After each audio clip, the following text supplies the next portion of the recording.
To understand this, we need to learn a little bit more about corporations. While there are numerous forms of corporations, each with their own specific definitions and limitations, in general, at least according to the Free Legal Dictionary, a corporation is an organization formed with state government approval to act as an artificial person to carry on business or other activities, which can sue or be sued and, unless it is nonprofit, can issue shares of stocks to raise funds with which to start a business or increase its capital. A corporation is a separate entity, an artificial person. The purpose of a corporation is to separate and thereby shield the owners from the liability of the actions of this artificial person. For example, if a corporation makes a defective product, you do not sue the owners of the corporation, but the corporation itself.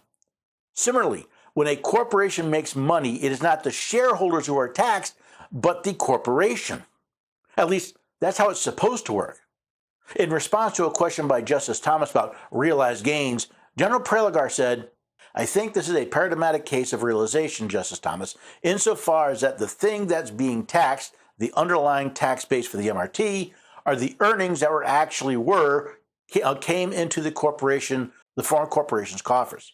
So the tax base here was a substantial ordinary business income that the foreign corporation generated through its operations in the foreign country, and that has to date been subjected to tax deferral. The income has never been taxed at the corporate or entity level. Instead, what Congress did in the MRT is enact a pass-through tax that attributed the liability on that actual income that was realized to the U.S. shareholders." I think what we're seeing here is the greed of Congress. Remember, the purpose of the mandatory repatriation tax is to tax funds earned overseas back to the United States.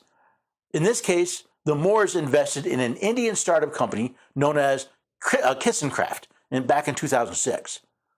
As I believe is common with many startups, the company's earnings were reinvested in the company. In other words, the Moores did not realize any income. They didn't make any money since the earnings were reinvested into the company.